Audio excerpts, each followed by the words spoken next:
It's a day after Christmas, of course, and the grand total of all of those holiday shopping receipts going to hit some harder than others.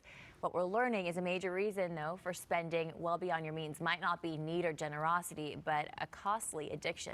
Joining us now is addiction therapist and author Cali Estes. She's the founder of The Addictions Coach. Good morning to you. Let's talk about that. I mean, this is really, shopping really can be an addiction in the way that people use, the kind of the medical or clinical way that people, tell me why. Well, we think of addiction, we think of drugs and alcohol. We don't generally think of the process addictions like gambling, pornography, or shopping.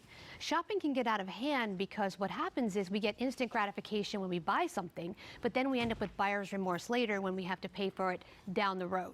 We also can be excessive with our shopping, and it can really impact our lives and our relationships and our job.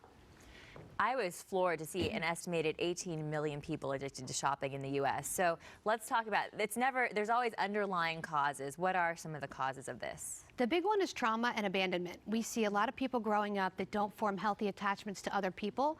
They form them to things. So objects. The thing is, well, if I buy those shoes won't leave me, or those shoes won't abandon me like my father. So what do you get in terms of enjoyment out of shopping? I mean, beyond you get to get stuff that you want, but there's more to it than that.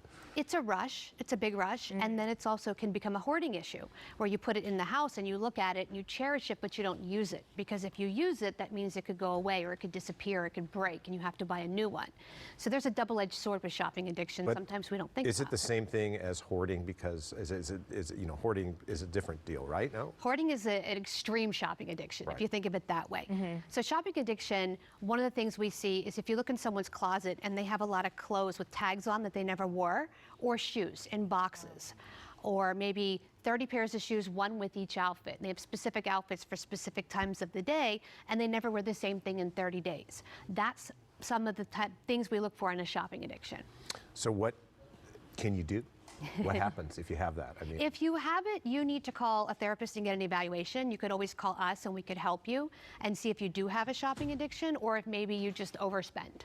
You know, people joke about this and they say, well, you know, my wife or my husband is addicted to shopping. But how do you know if somebody just likes to shop? Maybe somebody just likes to shop. I mean, how do you know whether it's, an issue that they have to deal with, or whether it's just maybe they're just spending too much money? Shopping addiction signs you want to look for are things that are in the home you don't need, or if you're on Amazon Prime buying tchotchkes or knickknacks or things that kind of sit around, or if you have things in your closet that haven't been worn, or if it gets to extreme couponing. If you're out there pulling coupons out looking to save 50 cents, or you go to the BOGO sales, buy one, get one, and you have to buy 4. So it could be any of those. And how do you even approach that with someone? If you recognize signs in someone you love, what do you say?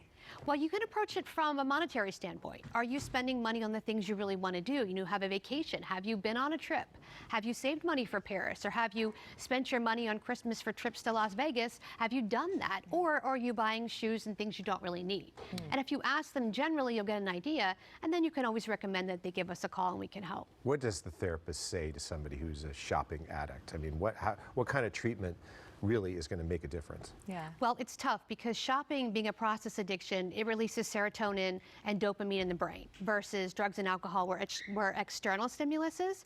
So when that happens, it's difficult to break that, but we want to make sure it's not affecting your life.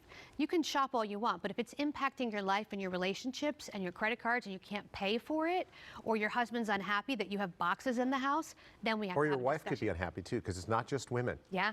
Right. Oh, yeah. Yeah. All right. Thank you so much. Thank you. Appreciate it.